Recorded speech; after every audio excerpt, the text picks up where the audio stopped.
So you're based in London as well?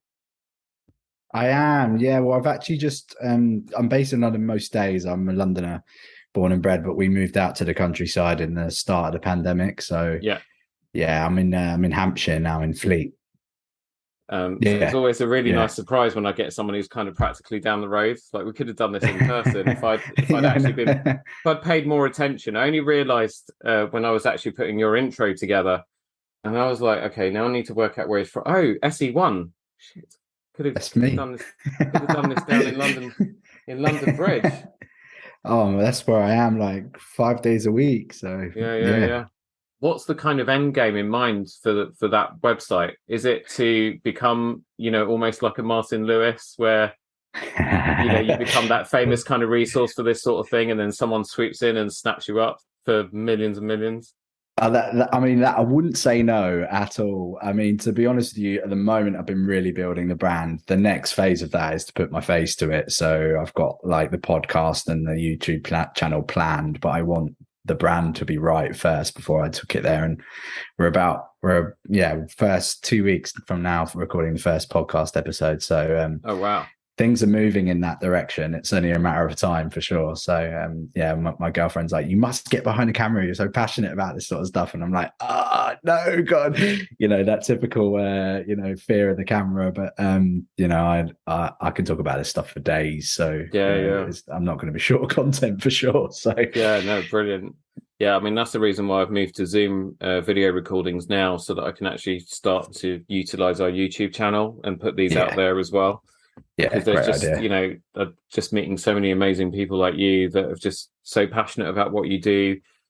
You're kind of going into it with the right intention, because you're going Yeah, with the intent to help people, but then exactly. the benefits will come from that, which is really important. When we'll probably end up talking a little bit about that as well, because there's some similarities in what I do to your approach to what you're doing with Up the Gains. Fab. Cool. And then we can talk about my piggy bank account that I started pre-pandemic to save up for a bike, and Oh, cool. Yeah, wicked. now sitting at about 40 grand or something, depending on what the Oh, market's doing. wow. Well done, mate. I thought you were going to say like 400 quid and then you just dropped the big 40. So fair play. Well, I had the intention to basically save up for a second road bike. And Right. I was Yeah. like, if I'll just put pennies in. So I opened like a money box account, Right. and I was Yeah. just Nice. I just set, like, all the spare change stuff, and Mm, I just set it to put like 10 quid a week in, because it was such a stuff good that I idea. just wasn't going to miss. Yeah. And within I then started to increase it, because I saw the value of what was happening because I put everything into sort of medium to high risk. Yeah. Lovely. And so there were a couple moments where it was down, but the balance was low enough that I didn't care. And Mm. then when the market sort of bounced back up and you were getting like 22% gains, all of a sudden, when I saw the value in that, I started to just shift a little bit, like every Do a month bit I would more. Do a bit more. That's just how a it bit more, works. bit more. And then once I got to the magic sort of 8 grand or so, I was like, okay, I Hang on can a clear. sec. I don't want to clear that money out now. I just want to Yeah. keep it going. And literally, I think I've had that account for 4 years now. But yeah, it's sitting at about. It was at about 43, but thanks to Yeah. this trust and quasi quarting, it's gone down to about 40. But it doesn't matter. It's money now that I just won't touch at all. It is proper. That's for the future Yours. money. Just leave it in Exactly. there, let it grow. At some point, depending on what I learn from resources like Up the Gains, dot Code at co UK. dot uk, because I'm probably going to put this into the final edit. I might move it around somewhere else if that's beneficial or whatever. But it's just been so nice seeing that little pot grow. And then obviously I've got my pension pot, and then I opened an account with Marcus, the Goldman Sachs savings account, the ISA, Brilliant. when Brilliant. that first came out. So I've got all these different little pots everywhere now, Brilliant. and You're I just diversified. You're nailing it. You're doing yeah, exactly what we exactly, want to teach. So brilliant. exactly. I don't need to teach you a thing. I didn't sell out of my little ape coin thing at exactly the right moment, because I got distracted that afternoon and then it all came crashing down. Oh, it's a bit of fun as well. You've got to have fun with it. That was a play money account, so I don't care about it. But yeah, exactly. Okay, well, if you're ready, should we get into it? Sure, let's do it.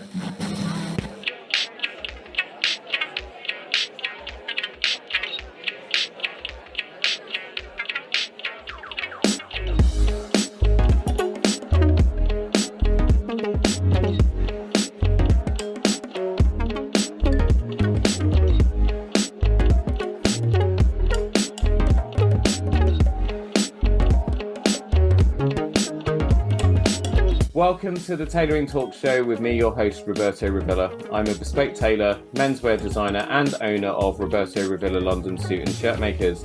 This is the podcast where you drop in for the threads, but often leave with something quite unexpected.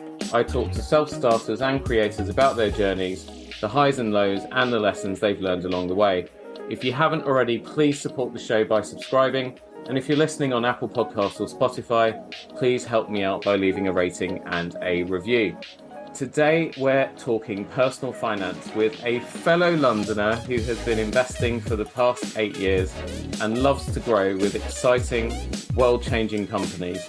He was a head of marketing at just 25 years old and went on to become director of a hospitality business that owns music venues and bars. His goal is to inspire others to reach financial freedom via his site, Up the Gains, which makes money simple. Up the Gains focuses on delivering exceptional online content with topics like personal finance, investments, budgeting, savings, housing, banks, and financial freedom. He says it's not all about the money, it's also about creating freedom through gaining back time. Tailoring Talkers, please join me in welcoming Sammie Ellard-King to the Tailoring Talk Show. Sammie, how are you? Hello, Roberto. Yeah, I'm very well, thank you. Thanks for having me. I can't remember, apart from our James Bondathon episodes where we're working through the James Bond series in order, reviewing one film a month. I can't remember the last episode where I had a British accent on. So welcome. Thank you. I'm about as British as you can get. So yeah. And because usually I'm saying to people, we're about 3,000 miles apart, whatever. But you and I are about 7 miles apart right now, which is a shame that I hadn't planned it better, because it would have been great to have done this in person. But we should do that one day. I'd love that.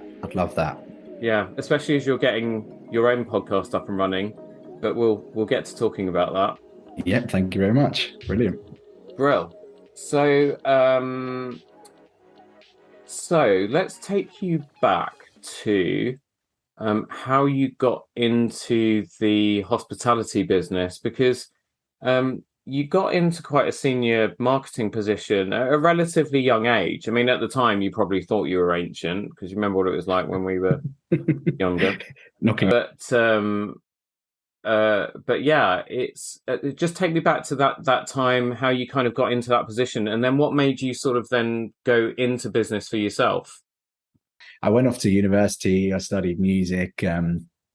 As you can tell, it didn't really work out, but you have to give it a try, follow your dreams and all of that jazz. And at university, basically, instead you got given a student loan, right? And then all of a sudden you had like 3,000-4,000 quid in your account. You're like, oh my God, I'm 19 years old. Like, this is unbelievable. Party time. Yeah, exactly. But obviously me and my friends were massively into music. I went to university with a couple of really close friends. So we were big into our music. And when we got there, there was a real kind of lack of what was, quite a burgeoning music scene in London happening at the time. Quite a big shift in sort of how electronic music and jazz was coming into electronic music at the time. And for me, it was like there was this city of students who were crying out for these types of events, and they weren't available to them. So instead, basically paired up with a friend of mine. We put a bit of money of our student loan into starting our own night. And this was in our first year at uni. Like, we knew nothing, knew no one, literally had to beg and borrow to get into this tiny little bar, then sold these tickets. And it was like, we had no idea what we were doing. It was like the early days of like when Facebook was still glorious. And, back then it was just just so beautiful. But yeah, we did all right. Like we had a lot of fun, and I got the bug. Second year, because the event was doing well, one of the clubs took me on as a kind of, they let me work around my uni studies, and it just kind of grew from there. I moved in from sort of being a like events management, just kind of helping out at events to kind of cover off the artist liaison, or meet and greet from the airport and bring them down, that type of vibe. And it kind of went up to, you're quite good at promoting these shows as well, and then I got into that. And then it just kind of spiraled from there. So I was never like formally trained in marketing. I've picked up absolutely everything I know of fantastic mentors and people that I've worked with throughout the years, which has just been kind of interesting to say the least. And I stumbled from there, and I just kept getting moved up wherever I went. I moved back to London after university. I went to Southampton, by the way, so it was wasn't too far. Which is a great city. If anyone, I if can't wait anyone's to go down down there. there. One of my clients has just become chairman of Southampton FC. Oh, wicked! Oh, brilliant! Oh, that's amazing. So you know it well. Like it's just it's a student city essentially, but I mean, for me at that age was just amazing. And yeah, just moved back to London, came into sort of a sales and events role, then quickly was helping out with marketing, because it was, in startups you do everything. Everybody does everything. And then it was like, oh, Sammie's can do this. Sammie knows how to do this. This is probably what it was more like. Sammie knows how to do this. I probably knew how to log in and like mess around with a few bits and bobs, but other than that, like very basic. And so I kind of picked it up. You had to promote these things. You had to design. You had to be online. You had to do social media and etc. And I just grasped it. Oh, I loved it. And so that's kind of my rise upwards, I suppose, from my early 20s, and then into sort of a fully fledged head of marketing role for a new business at the time, but it grew into an absolute juggernaut while I was there. And so it's kind of my journey. And what was the point where you sort of started to think, I want to go and do my own thing? Yeah, this was quite recent, so probably a really similar time to actually when I started Up the Gains. This happened to me. I was in a head of marketing role. Friends of mine who I'd worked with in previous businesses had then gone on to start their own thing, and they kind of needed the third part of the tripod, essentially. He's a fantastic operator. The other guy, Vinny, he's very good at finance, and I'm marketing, sales, and making stuff happen, right? So it's like it was perfect, really. So we started K&G, and we do lots of different things across hospitality. Really, we're quite diverse. Really, we have an old music venue / restaurant / bar, kind of like a premium jazz cafe in London Bridge, which is in a Grade 2 listed church, converted, absolutely stunning, called Amazing Grace. Then we do street food venues at mass scale. So we have a mass site in Hackney, and one in Brixton too. It's quite a diverse business, and I absolutely love it. Brilliant. And then obviously Up the Gains has come into the mix, which is your website, upthegains.co.uk. I'll make sure I've got the links in the show notes. But this was kind of born out of the fact that you're at university, student loan, money comes in, somehow starts to mushroom into a much bigger debt.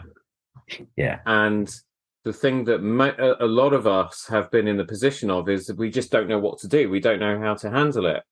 And we're just not taught these skills when we're at school, college. The basics of, you're taught economics, but you're not taught the basics even of personal finance, really, until you get into the world of work. And only then, if you're fortunate enough to be in an organization where they do teach you about looking after your money and pensions and the importance of investing early and diversifying investments and so on and so forth. So did you, having then come out of university, in the red, got your first job, most of your wages presumably going to pay that bloody debt back, where did you start to, what sort of resources did you start to rely on? Where did you start to develop the skills that you now impart to others? Yeah, it's a really good question. So it was quite a life-changing moment for me. A friend of mine is a fantastic entrepreneur. He's had multiple businesses and done very well for himself from a young age. We're very close. We went away funded by a credit card actually to Vietnam, and did that typical Asia travel that a lot of young 20s that do after sort of university. But mine was slightly, was about 25. So it's just, I landed a good job, and he turned around to me and he said, when do you want to retire? And I said, oh, don't want to work past I'm 50. Typical sort of, yeah, who does? And then he said to me, right, so how much do you spend every year? And I told him, and he said, right, well, when do you want to die? And I said, oh, it'd be nice to, mid-80s would be great. I think it'd be good innings. So he said, 35 years times that amount. Have you got that? And I went, no. In fact, and then I poured out that I was deep in debt, and I kept it very close. I hadn't told anyone about it. So I lived this kind of lifestyle, this kind of fictitious lifestyle, really, in a way, which was, designed to keep me happy tomorrow. It wasn't designed to keep me happy years from now. Yeah. It hit me, and I came home and I started looking online, and this was where the first kind of real sort of roots of Up the Gains is born, because it is so hard to find quality information that's not packed with absolute load of jargon that that is really difficult to understand, especially for someone in your 20s without a financial education. It was impossible, but luckily I found an Audible book by JD Roth. It's called How to Achieve Financial Independence and Retire Early. Bit of a mouthful, but it's a 10-hour course of Audible, and I found that I listened a lot better. So even now, podcasts are how I consume 90% of my information these days. So I listen a lot better than I can read, and my attention span, I'm always on the move. So listening is fine. You can keep your AirPods in. And yeah, it just from there, obviously the lessons that you find in now, I literally followed by the book, because his story was quite similar. He had similar level of debt to me, and he went on 10 years, completely cleared it, and was a multimillionaire off the back of talking about his journey. And I was like, that's so cool. And I really resonated with him as a person as well when I read about him. And that really changed everything for me. And from that moment on, I just was on this journey. And, I turned my debt around very quickly, focusing on a technique called snowball technique, which is high interest first and work your way but down, and hit the high interest one hard, reduce your payments on the lower interest ones. For now, they'll be okay. They're not going to go anywhere, but the higher interest ones is what's killing you. So we worked down this list and went for it. 14 months later, I was completely debt free, and was then on that kind of investment journey, which is, so I've been through the mill. I'm not your typical personal finance guy. I never worked in the city. I'm a creative at heart. I love talking and teaching people, and that's what I do. So I mean, you didn't come flying out of the womb with a flurry of £50 notes flying out all around you. Sorry, that was a really crude. I wish analogy. No, absolutely not. I made every mistake going, and I think that's what's really important. That without the gains, I want that to come through. I want it to sound like I've been through it, so you don't have to, kind of vibe. So, these people that are willing to wanting to change what they do and their way of thinking, and they're they want to improve their life. And the thing is as well, one thing I'll say is that hospitality is amazing, but during the pandemic was when I had all of that time completely furloughed. Never knew whether our industry was coming back, whereas online and personal finance and all of these, e-commerce, these types of businesses were just absolutely flourishing. And I was like, wow, how, this space doesn't die. How do I get into this space? And obviously been thinking about Up the Gains for some time. And it was like, suddenly you've got 8 months in your hand, twiddling your thumbs. You're like, let's make something happen. So yeah, that was really where it came from. So And obviously I love building brands and creating something that's both visually impactful and actually helps people understand the information that they want to get to. So yeah, this is kind of the little embers of Up the Gains. Yeah, I mean, I think you've really done something quite incredible here because, if you look at the website that you've created, it's probably, I don't know of any other resources like it that are so comprehensive but so simple and straightforward to follow. So, if I give our listeners an example, so you hit the homepage and you've got obviously your usual headings, but investing, saving, financial freedom, make money, and then Sammie has reviews and a product section as well. And then under each of those, it's just so like the best investing apps, the best investing books, the best investing podcasts. Answers to questions like what the hell is a retail investor, because I actually don't know. And then when you go into each section, it's all very, very clearly laid out. You can see that the author has done their work. You've done your homework, and in just seconds, it's really easy to just skim through. And then you've also very helpfully just put links if you want to try these things, or if you want to learn more about them. There's another link where you can go to a full review, for example, of Stake or eToro or whatever it is that you're looking at.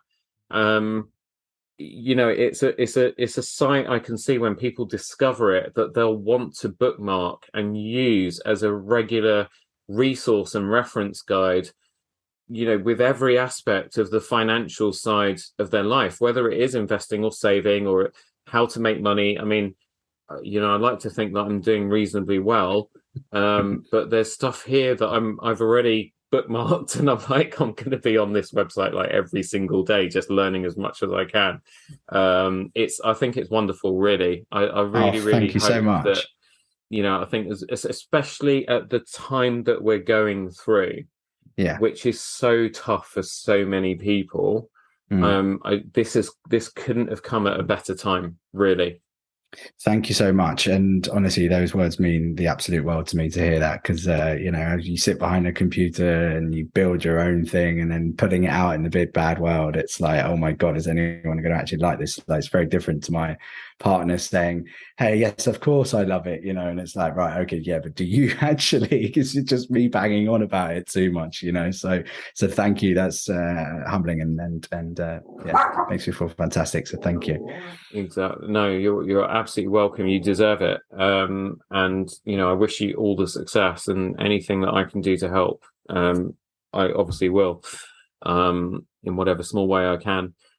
But talking about this current time, there might be people listening to this who are thinking, I'm really struggling at the moment. Energy bills are going up. My mortgage might have gone up.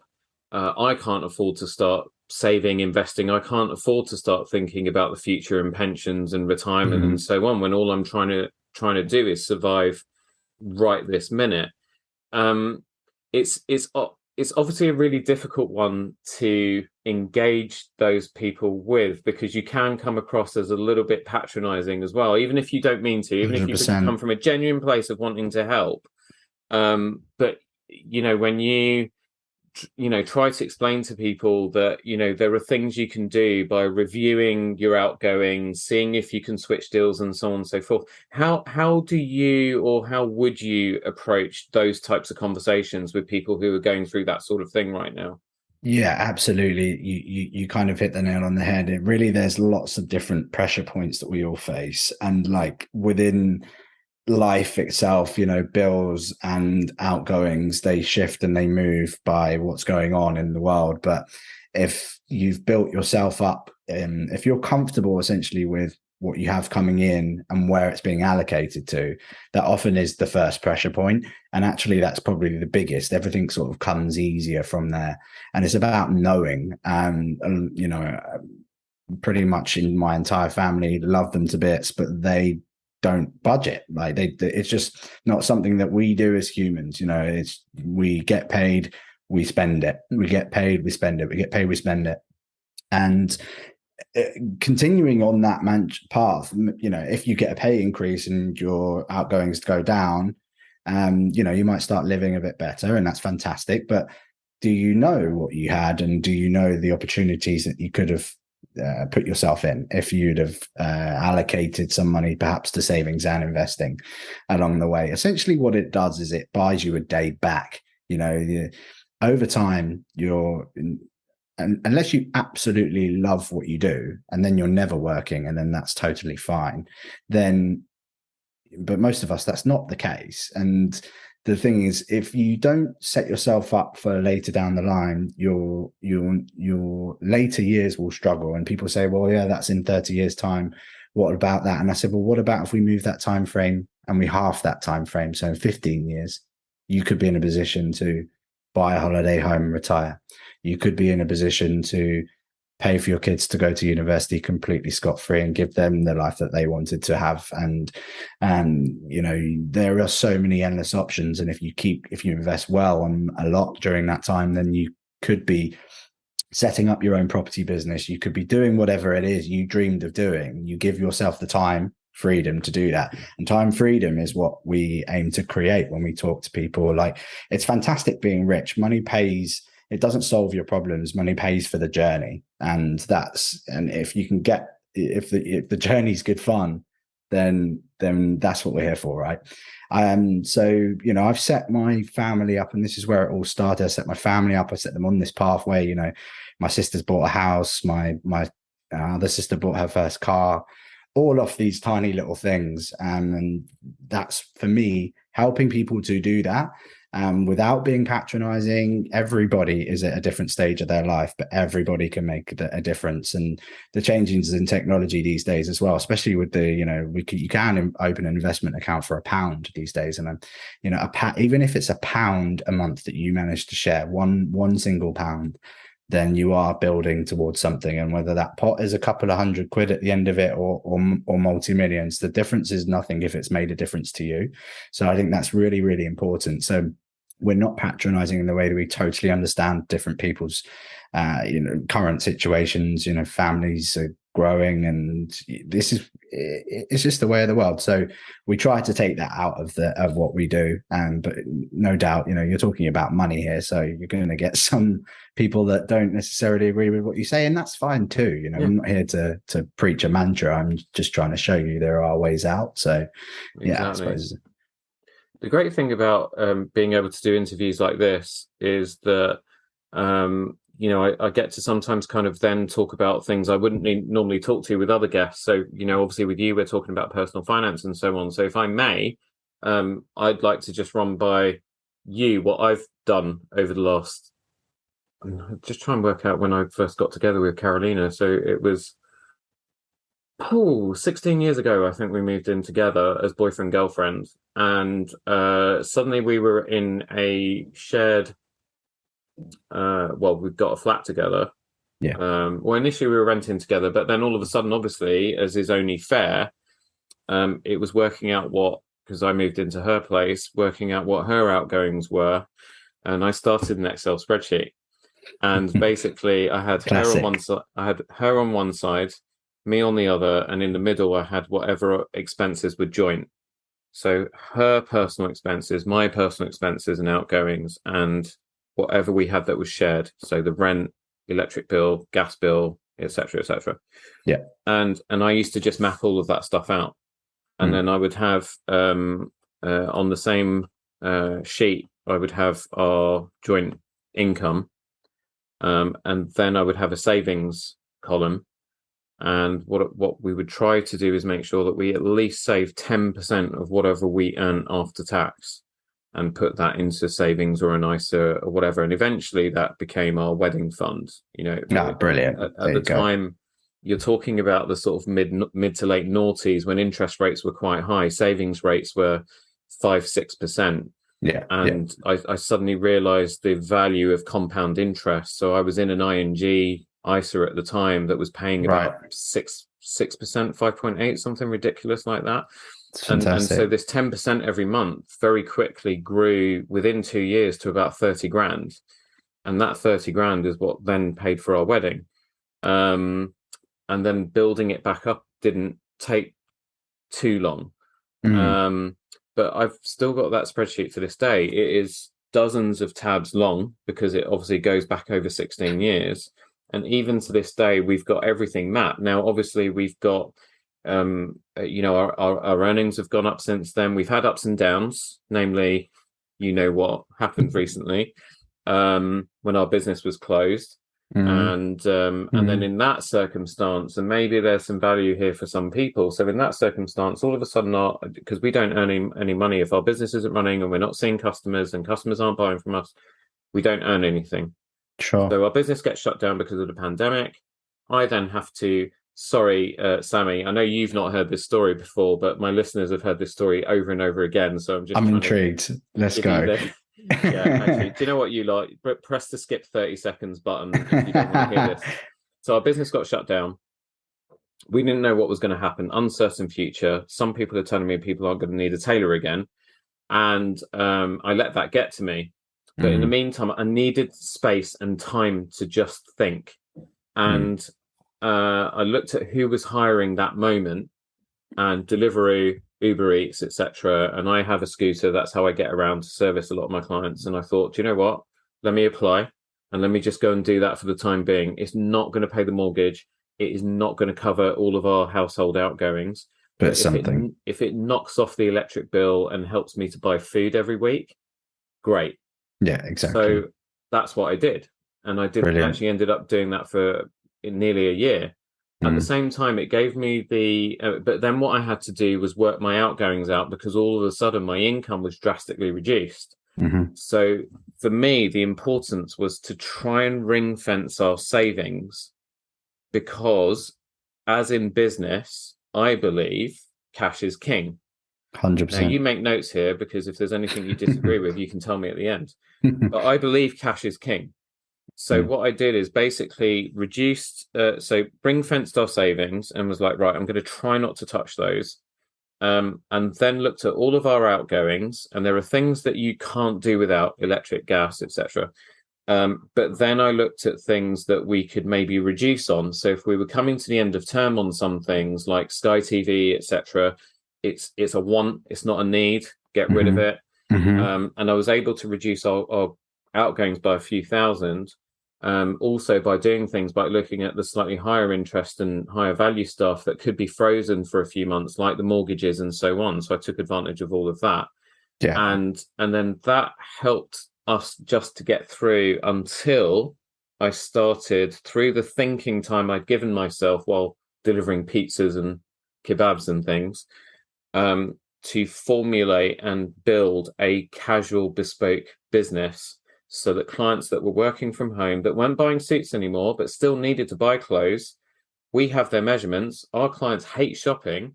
We were still able to start servicing them. So it's a business we built that helped us to tread water, protected our business, protected us and our savings. And then we came out of the pandemic, and we've just had our best year ever in my career. It's just exploded. Amazing. We now have two businesses. We have a casual bespoke business, and then our original business, Suits and Shirts, has come back. So, but the important thing is trying to work out what the principle is there. And you've probably already worked it out. But I think what really helped is the fact that I've been so diligent for the last 16 years of adulthood at mapping down every single month in this month-end household expenses spreadsheet, I call it. Mapping out every single penny that goes out, that comes in, that needs to be allocated to income tax, and that goes into our savings, and knowing exactly where all of our saving pots are at as well, so that I've got a 360-degree view. So I know what the current reality of our finances is at all times. I think that was really key. And I'm guessing, obviously, it's not something that a lot of people do. But I if you're listening to this and you're kind of like, you're either thinking this guy's an absolute nerd and he's completely nuts, or you're thinking, do you know what? Actually, that sounds like something I probably should be doing. I can wholeheartedly recommend it. And if there's anyone that's listening that needs that help, I know Sammie would be more than happy to talk to you, but I'd be more than happy to kind of share what I've been doing as well. But I mean, what do you? Well, this is the podcast for you. Yeah, exactly. What do you say? But yeah, can I come and get a job with you? What do you say when you hear that as a real life example situation, whatever? Well, I think what you've done is do what the first two steps of any kind of building block process. So if you've never started and what you are going to, and you want to do something, and before thinking about investing and saving even, you have to start with the budget. You have to know. And without that, you can't allocate. And the thing is, what you did, which was fantastic, is you created a habit. So I'm all about the psychology of this too. So, like, how without a forcible habit, you're then essentially very likely to go back to your old ways. It's the same as picking up a fag, right? You know, you smoke for years, but actually most of it is habit. Yeah, obviously there's addiction in that too, but habit is, you know, what to do with your hands, or, you know, you might bite your nails. It's a habit. You can break it, but you must continue down that road. And once you've done it, it's about repetition. So that repeating the process, you did it for your first sort of 6 months, and actually, if you get past that, you'll do it for the rest of your life. And so you kind of nailed that process. You knew exactly what was going in, coming out of your accounts, which is fantastic. And like, once you've got that, you start to see your 360 picture as exactly what you put, and that's exactly the way we describe it too. You look around you, you know exactly what you can do. You start making smarter decisions that will benefit your life a lot quicker. And the second phase of what you did was your savings. So you had an emergency fund there if you really, really needed it on a cold, rainy day and the walls are closing in, and you knew you could dip into that if you really had to, but you decided not to. You ring fenced it and went out and worked, which was fantastic. So you didn't dip into it, but you could. And that allowed you to make decisions without that stress level in your life. If you look at your bank balance and all you have is a minus overdraft, and you're going through that same process every single time, and there's nothing in your savings account, and you know, you don't even have a company pension and all of this type of thing, suddenly, you know, if that happens to you, if the same thing that happened to you, Roberto, happened to them, you know, financial hardship strikes. For whatever reason, you lost your job, you got made redundant, you know, you got drunk at the Christmas party and got fired, whatever that might well be, right? You know, we've all been there. So for us, you had that security, which allowed you to be, right, I'm going to do this, I'm going to make that happen. So if you don't have that, that's the second thing you have to create. You have to create yourself a savings net. And it really is. It's like, you know, if I pushed that one that's into their overdraft off the cliff, they would hit the bottom, and hard. But if you know, you'd had that emergency fund that you'd been building up with your 10% that you were putting away each and every time, you know, you'll bounce right back up again, because you can kind of see through the tough times. So that's the second phase. And then, you know, we touched on it earlier before we jumped on, was obviously, you know, you've got yourself into investing too with your stocks and shares ISAs and going, and I've still only got the one bike. Well, actually, I have two. That's a lie. I have. So originally, because obviously I'm still not sure at this minute how I'm going to edit this round, but I probably will put that most of that pre-talk in, but because it was quite useful, and it was quite fun as well. But I shared with Sammie before we came on that I basically started a money box account because I really wanted to get a second road bike, but having, you know, my first road bike is a Rebay SL4. It was about 1,400 quid. But I've since spent about $3,000 on it because upgraded the wheels to full. Do you cycle? Do you know anything about this stuff? I don't cycle. I'm a big football fan, so most of my money goes on that. So who do you support? I'm an Arsenal fan. No way. I am indeed. Yeah. Yeah. Okay, so we are. I'm so sorry, tailoring talkers, especially the Spurs fans among you, but we are about to segue, and I will get back to the bike thing in a minute. But how good is life right now?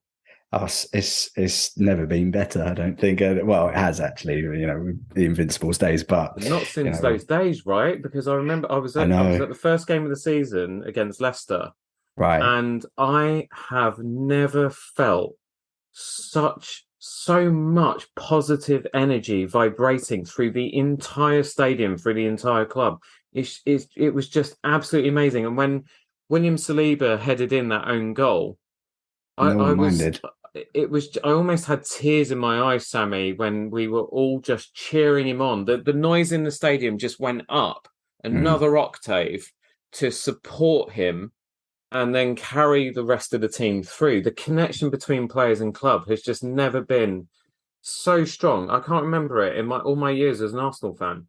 I don't think it's been this strong ever. I think we went down from being a top club to hit that kind of bottom. As for us, it was pretty much the bottom, being, an eighth, ninth, 10th in the league, which was unheard of as an Arsenal fan growing up. Like, what? That would never happen. But we hit there and we just kind of have bounced right back off the bottom. And I think credit to Mikel Arteta, the Arsenal manager, who's just been throughout, everyone calling for his head, has just stuck to the plan, and it's paying off, and the fans love the team, and the team loves the fans, and that connection is spurring us on, and top of the league, and long may it live. So Exactly. yeah, I'm just besotted by them. A friend of mine is the head of commercial at Arsenal as well. Shout out to my friend Daniel, and so he's actually got given, I was going to wear it for this, but I got given a box yesterday of all the old kits, and I got Callum Chambers and Martin Odegaard's training top, and so I've literally been full kit wanker for about a couple of hours now. So can we beat best Arsenal buddies, please? we should go to a game. It would be a pleasure. I've been seriously looking to try and get an angle to get into the club, because there's a tailor, Charlie Allen, that used to be quite tight with the clubs, particularly during the Wenger days, and he used to do the tailoring for a lot of the players and the staff and so on. And that would be your dream, wouldn't it? I've had a few of his clients come over to me, not from the Arsenal, unfortunately, and let's just say they could do better. So I've just been looking for an angle to get in. So you and I will have a conversation offline later. But anyway, sorry, right, that's enough of that. But yeah, anyway, but Arteta, love that guy. Like, seriously. I see when you got someone who's been at what is the best club in the country currently, forget about the financial side of things, but we'd all like to be them. And was understudy to arguably one of the best managers in Europe of all time, I'd say. Yeah, came from the Barcelona academy, played for us, was captain. Unfortunately, he was made captain and then subsequently benched when we were going through that weird period where if you got the armband, you suddenly were on your way out of the club. Yeah. But then, he was already talking about taking his coaching badges before he retired, before he left us. And it's all just coming together. So, yeah. Anyway, I'm really, really long sorry. May it continue. Yeah, exactly. Any non-football, non-Arsenal fans. So back to road cycling. So something else that might turn half this audience off. So road cycling can get very expensive, because what you're trying to do is just make your piece of equipment as quick as possible. Yeah. And so you kind of, I remember when I first got a bike, my friend Dev, who got me into cycling because he used to be a bit porky and now he's built like a greyhound, and I needed to lose some weight. And it was, go in, sales assistants, like, how much do you want to spend? And I said, well, I don't want to spend more than 600 quid. I'll spend that and I'll see how I get on and we'll go from there. And then everybody just laughed at me in the shop. And I walked out having bought 1,400 quid's worth of bike and spent an extra 400 on pedals. They don't come with pedals. You have to buy like bottle cages, bottles, cleats, shoes, lycra, helmet, lights, all this other stuff. So it's like 1,800 quid gone. And then I was like, I better use this bloody thing now. I spent a fortune. And but then you start to suddenly realize that your standard wheels are a bit heavy and they're not very aerodynamic. So then you end up spending another 1,100 quid on new hubs, new wheels. Then you have to change your gearing to a more efficient gearing system and so on and so forth. And by the time you know it, your 1,400 quid's worth of bike has turned into nearly 5 grand's worth. Yeah. So the next time I'm thinking I'm going to get a second bike, but I need to save up for it. But I'm going to just go and spend 7-8 grand to start with rather than starting low. So I thought I'd better save up for it. So what I did is I was sitting on the tube actually, and I saw an advert for Moneybox, and it was basically the premise was open an account with us. It's an ISA, so it's tax-free savings, and we just take your roundups. So you're just investing pennies, and we invest it in the stock market for you. Yeah, yeah, So I downloaded the app when I got off the tube, and I thought, yeah, why not? Connected my MBNA cards, my debit card, and so on, and did the roundup thing. So it was just taking 17p, 37p here and there, stuff that you yeah, just don't notice. yeah. And I think, to bring this back to a more serious point, if you're someone that can't afford to put 10% of your salary aside every month or whatever, like Do Sammie that. said, start Yeah, somewhere. It doesn't matter how small it is, whether it's a pound or less than a pound, because at the end of the day, 13 pence, 6 pence here and there, it's stuff that even if you're facing quite a lot of hardship, it's still not, pennies aren't really the big deal mm. in a lot of cases. I know for some people it really is. And you'll be surprised at how over time that can grow if you're putting those pennies into the right basket. And what happened to me was that within about a year, I suddenly got that account to about 3 or 4 grand. And then about a year later, I was at double that. Then compound interest really starts to kick in. And I moved it all into medium to high risk investments, because at the end of the day, it was, You've got to do something with it. you got to do Yeah. something with it. And it was money. I was putting that money away, which was money that I could kind of afford to lose, because I Mm. wasn't thinking about it in the first place. Mm-hmm. And then I just upped my regular savings into it to £10 a week, £15 a week, then £20 a week, then £5, £25 a week, until it got to about 50. Nowadays, I put about £60 a week into it. Nice. And it's suddenly, like 4 years later or whatever, it's over 40 grand. Yeah. I've gone way It's past. amazing what happens, right? I could buy 6 road bikes now. I don't need six Yeah. road bikes, but then I don't even need one extra road bike. So it's looking at the opportunity cost before you're about to go and buy something, and it could be a PS5 game, it could be a road bike, it could be something in between. 100%. But that's So the you other just said thing. something really important there, which was like you had a goal. Like if you're going to start this journey, before you do the budget, what do you actually want? Like, what is it you want? Start with something like you did that's actually achievable. Saying you want to retire with £1 million. Yeah, all right, great. Like we all do. And that's what we're working towards. That's the end goal. That's not the start goal. What's the first thing that you want to hit? Is it I need £5,000 extra for a house, or my house deposit? I'm nearly there. You want to get yourself over the line, but you're just crap at savings and you just keep not getting there. So there's loads of different things, but you can set yourself a goal. And once you start, you like what you did, which I loved, was that you were like, no, actually, I'm not going to buy the bike. I'm watching this grow. This is growing, and like I still do the roundup now. I have it on my Monzo now. Like I don't need to, but I do it because for me, rounding up a £4.80 purchase 20p, I don't mind paying a fiver for that in my head. That's what I'm looking at it like. So it's that feature on Moneybox and Monzo. Monzo, I just use a pot. That's my what I call a yearly fund. So I have a yearly fund, an emergency fund. My yearly fund is for my yearly purchases, because you buy your insurance up front, you get 2 months off. I've got my Sorry, little one did, asleep did here you hear too. her? So yeah, he's Fucking asleep nutcase. down here at the moment too. I've got a British bulldog, so surprised he's not snoring the place off. He's very quiet today.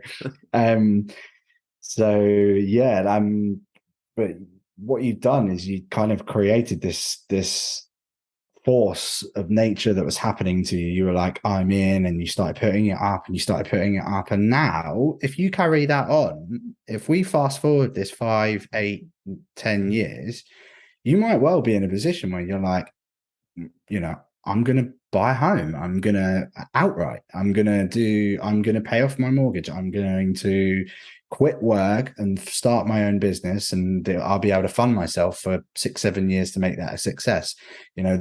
There is so many options then available to you, and you could have done that all in under 15 years, right? So like that, and that's a possibility. Yeah. It's how aggressive you're being with it, which you're seeing the benefits, and you're just putting it up and up and up and up and up, and it's lovely. Yeah, totally.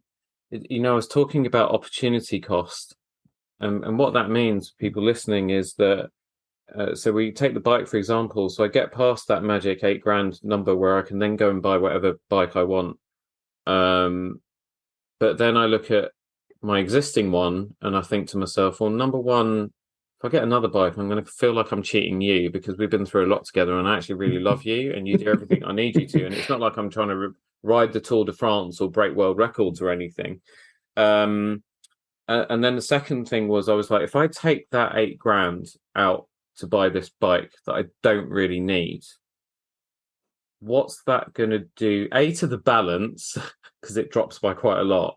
But Right. what's that also going to do to the projection? Because I'm guessing what Monzo and all these other apps that you recommend do, as well as Moneybox, they have time capsule features Yeah. where it gives you an estimate or a prediction into the future, 5-10 years. If you keep investing at this rate, whether it's £1 a week or £20 a week or £100 a week, in 10 to 15 years time or 20 years time, based on historical data, your 10 grand now or whatever it is could be worth 100 grand or 150 or 200 grand or 300 grand in 20 years time.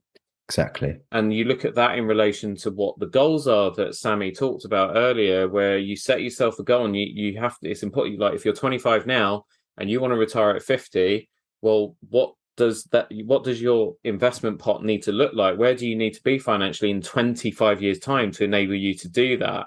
And as soon as I saw the projections and then I took that bike money out and it dropped my projection dramatically, and that was it. It was a done deal for me. I was like, do you know what? Sod second bike. I don't care what my friends say. I'm just sticking with you, Specialized Rebate. We'll keep you going until you fall apart. I'm leaving that money in there. So it's Yeah, all about fair play to opportunity you. cost. And I do that with everything else as well now. It's like if I have to buy something, with the exception of anything that's got an Apple logo on it for some weird reason, I look at I talk about the opportunity cost and I just weigh it up in my mind. Do I need it or is it a want? And if it's a want, sure, I deserve a little treat every now and then. But what's the opportunity cost? What's that going to do to my 5-10 year projection? And if it's going to knock it significantly, it's not worth it for me. I just don't do it. 100%. Yeah, you hit the nail on the head. I love your way of thinking. It's very similar to mine, and I think that not everyone's going to be perfect along this journey. And also, one of the big things is if you had bought that bike, you would have still had quite a considerable sum, still there. So, I think you're right. You have to treat yourself. You have to set yourself goals, but remember where you want to be.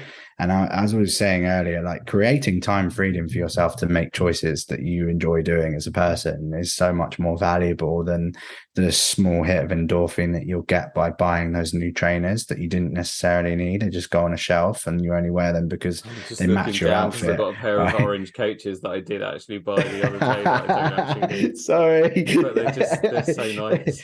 Yeah, no, fair enough. Look, we all do it. I'm the same. I have a bad trainer addiction myself, but so I'm probably preaching to the choir. But I actually buy and sell trainers and then occasionally just keep one because I can't get rid of it. So this is something else, right? So I was watching on Disney Plus. They've got all the different channels, and on I think it's National Geographic. They've got The World According to Jeff Goldblum, which is one of my favorite shows. But the very first episode of that, he goes into the world of sneakers and sneaker addiction, and the fact that there are these kind of meetups in places like New York and so on, where people come from. They're like expos for new trainer launches, and people go, and all the brands are there, and they all these people turn up with like rolls of dollars in an elastic band, and they're paying thousands of pounds for like these limited edition.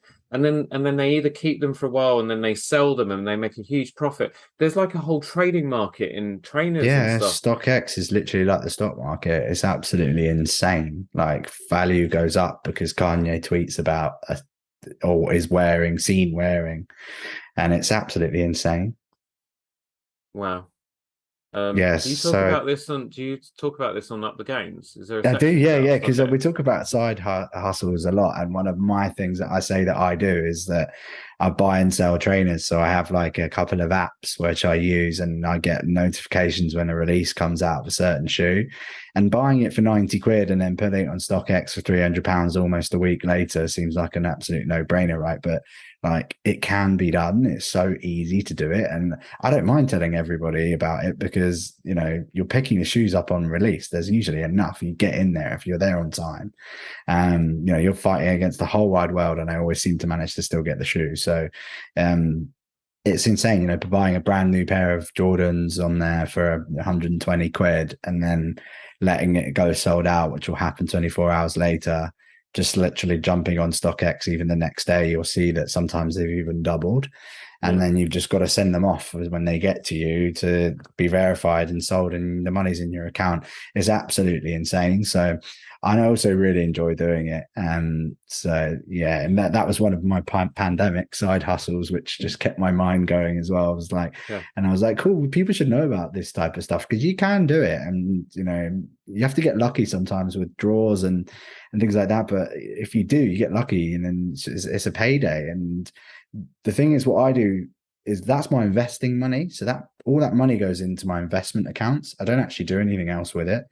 Occasionally I buy a present for a birthday for someone or X, Y, and Z or something for my partner. But you know, that's I don't need that money. I do it because I enjoy the thrill of the buying and the selling bit. And then that all that money is just compounding now. It's just going up and Yeah. up and up and up and up. It's just literally going every single time I put more money in, and equally as well, I put a little bit more from my wages in there, and it just is growing and growing and growing, right? So it's a beautiful journey. But if you can add it to it and increase your income, your journey becomes a lot shorter. So it's about how much you can put in there from a little side hustle or a bonus from your job. If you can put that money away, that you don't need that money, you weren't relying on that money from your wage check. So put it away into investment.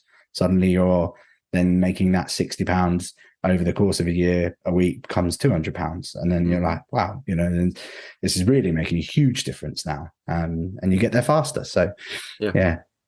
Because the other thing I do as well is if I've sold stuff that is no longer needed on eBay, for example. So recently I sold, my wife's previous mobile phone and earphones that I wasn't using and something else, and 1,200 quid comes in, and you're so tempted to go and buy the latest thing, whatever, with Yeah. that money.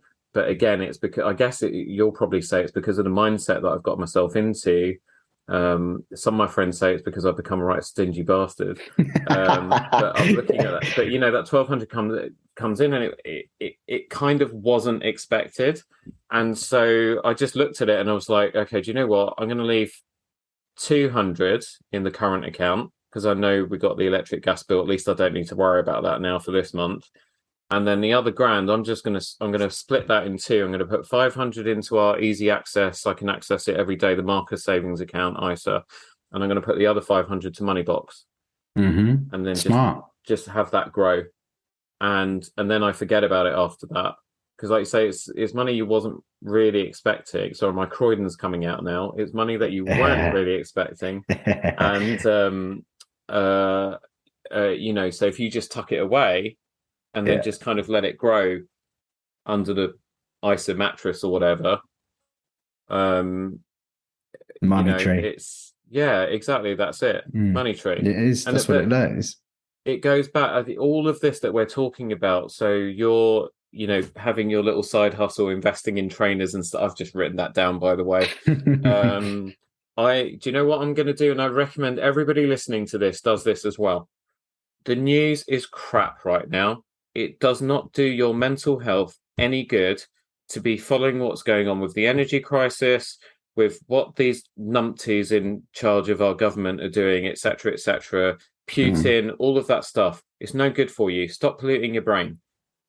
Delete the news app from your phone. Plug up thegains.co.uk and create a web app on your phone. If you don't know how to do that, just look it up on YouTube. and just read that every single day, because that's what I'm going to be doing. Because I'd much rather, because my point that I'm coming on to, Sammie, is that all that we've been talking about, if you've got yourself into good habits and you've got a nice, stable financial foundation. So mine really came from a place that from about my sort of late 20s, I was very conscious that my number one savings goal was to make sure I had 6 times my monthly wage put into savings and ring fence protected, so that if the world fell apart, if I lost my job, or now that I've got my own business, if my business fell apart the next day, it gave me 6 months of breathing space to then be able to go find something else without worrying about how I was going to pay the bills in a minute. Exactly. That was my first goal.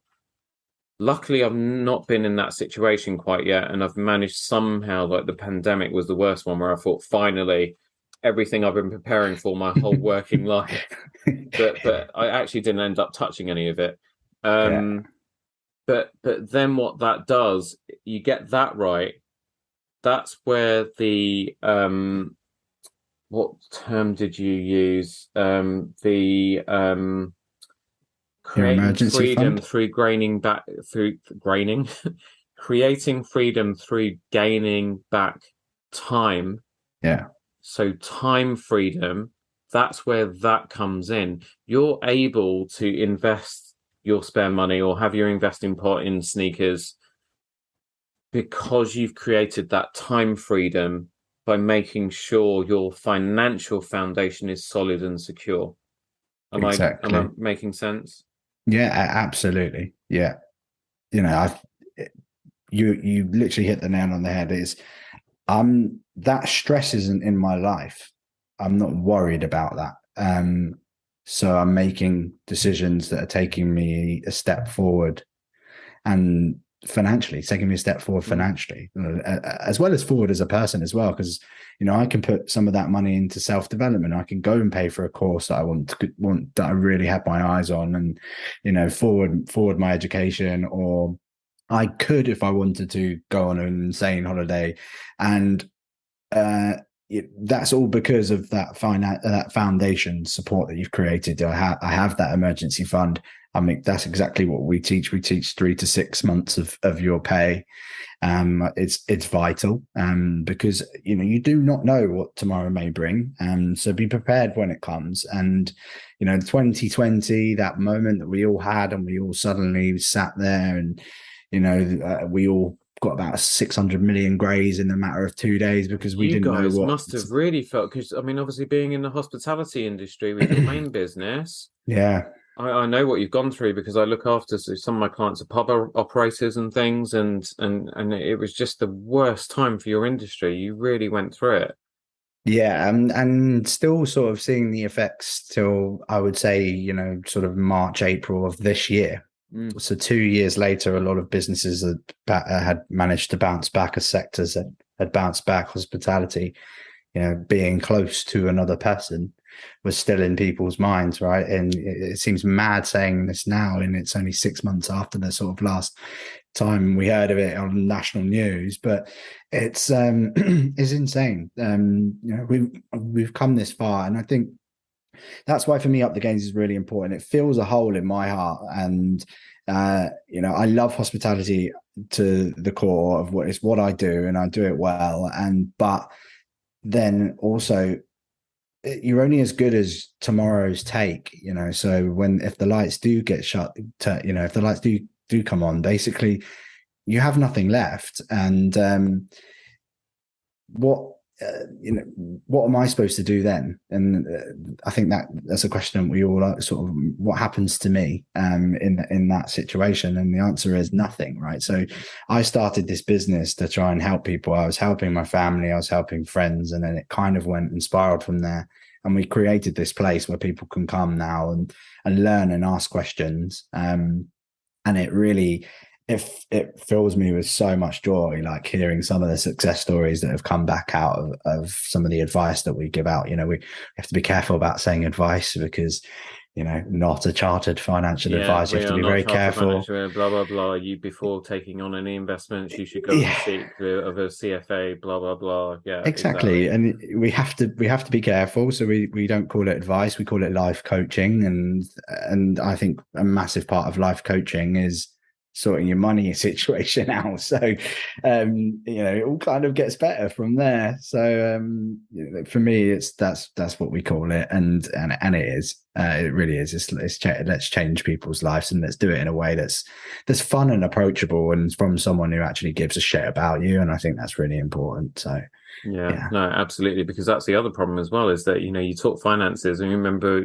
I remember when I was younger, and it was like, any adult that was, which basically meant anyone that was a couple of years older than you, it was like, we need to sort of do a little bit of kind of financial mastery and so on. Your eyes would just roll into the back of your head, and you'd be like, oh, for God's sake, please, do we? I don't need to worry about that stuff. I'm going to live forever. It will all be fine. I'm not going to be 50 for 100 years. And then suddenly you kind of get closer to 40, or like me, you get into your 40s, and you're literally thinking, holy shit, I'm like only about 180 paychecks away from the end. And it's mad, I'm isn't not it? kind of where I need to be. When you say it like that, it scares people. Like, that's only 100 paychecks away, or X, Y, and Z. And they're like, what?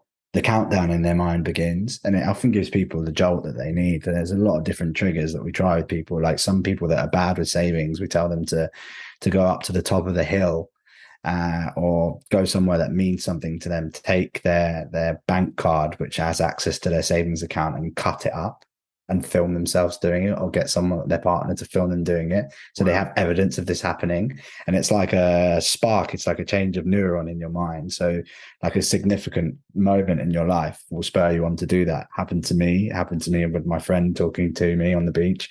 But some other people require them to actually physically go and do something to alter that mindset. So yeah, it's also supposed to be a bit of fun. Like, we need, if you can have fun, and when we create our budget, like, we have a dedicated fun and development section in our budget. Like, I put 10% of my money into personal development. That doesn't go in investments or savings, just goes towards like stuff that I really, really enjoy doing. And it's partially my football fund, and I play golf with my friends on the weekend, and I enjoy making music, so I buy myself some cool equipment, and that's what I do, and that's my personal thing. That's just for me. It's not for my partner. We have other stuff for that, so we're careful about what we do. But it's a good about contributing to your life. You can be you don't have to be that guy that lives paycheck to paycheck, or that lady that lives paycheck to paycheck. There is a way out for you too, and you can be on £1,000 a month to 5,000 to 50,000, and people can still be living paycheck to paycheck. So, but there again, you're all the same again eventually. Yeah, that's brilliant. So, I'm conscious of time for you, and I feel like I've taken more time from you than I should have done today. But It's been fun. I never thought I'd say this. I could talk finances with you forever. So it helps that we support the same damn football team. Yeah. But are you going to the Liverpool game on Sunday? I'm not. No, my partner's away on a film shoot this weekend, and I've got the little puppy. So Oh, yeah, bless. yeah, Um, it's all good. I'll I be am cheering. going. So yeah, Oh, I'm wicked! Enjoy. really hoping we get the 3 points. So to kind of start to finish off and wrap up, would you give, I guess, your kind of top 5 must-dos for anyone that is going to embark on a savings journey? Because we've kind of moved around a bit here and there and jumped back and forth. Yeah. So if you can just lay the ground rules, right? You're here, you're listening, you've had fun with Sammie, you've got upthegames.co.uk bookmarked, you've got it in your browser, you've created a web app on the homepage of your phone, and you've deleted all the other apps because this is all you're going to be reading from now on. We're not reading the news anymore. Sammie, what are the 5 fundamental things that people need to get down pat straight away to start All on this right. journey? Cool. Number 1, have a goal. Always have a goal, a big one and a small one. Number 2, you must have a budget. Do not forget the budget. It is so bloody important, even the whole way through your journey. Number 3, have an emergency fund. and a yearly fund. Try and get your bills down. It's really important. You need the emergency fund for a rainy day. Number four. Number four. Four. Number four. If you don't want to learn about the financial markets, do not let that scare you. It's very, very important. Companies like Moneybots, Wealthify, etc., they take all that stress away for you, and they give you these things pre-packaged and made. Some of them, they even call them fun names, so you can invest in stuff that you think sounds cool as well. Often it's better than you think. So, and once you have that, number 5, have an out goal. Remember, what do you want to do when you get out? It's still good saying I'm going to retire, but what the bloody hell are you going to do when you retire? So just bear that in mind. Are you going to go around the world? Are you going to get into the property game? What are you going to do? Remember, stay busy. Doing nothing is not an option, I don't think. It's not healthy for you. So yeah, that would be my top 5 things. Oh, that's absolutely brilliant. Yeah, so number 5, have the end game in mind, and number 6, we're not having number 6 because that spot is going to hopefully be filled by Tottenham this season. That was smooth. Love it. So once again, people, you need to go to upthegames.co.uk, bookmark it. There's so much resource there. If you want to do some further reading and some further homework and so on, Sammie, again, it's so comprehensive, whether you're saving, whether you're investing, whether you're looking for a side hustle, whether you're looking to maybe try and make some money just working from home, social media, you're looking for books that you can read and further resources. It is all there in one place, easy to read, easy to use, easy to recommend and share with all your friends and family who will need it. Upthegames.co.uk, and I will also put the link in the show notes. Sammie, we're going to have to do this again. We are definitely going to have to meet up in person as well. Sorry if I'm imposing myself on you, but I've just had such a great time. We've got to take you for a beer. Cheers. Have you had fun? I've loved it. Thanks so much. It's been a really interesting conversation. Right, you're so welcome. And thank you to all of you for joining Sammie and I on this episode. Don't forget that Tailoring Talk is now on Instagram at Tailoring Talk Podcast, and you know I love feedback, so you can also email the show directly at tailoringtalkpodcast@gmail.com. Please remember to subscribe, rate and review. You can also click the share button in your player to send the show on to people you know. If you're enjoying Tailoring Talk and feel compelled to throw some change our way and support the show, you can now buy me a coffee at buymeacoffee.com/Roberto Rivella. Have a great week, which will hopefully end with Arsenal 5, Liverpool 1 or 2. And I'll see you on the next one.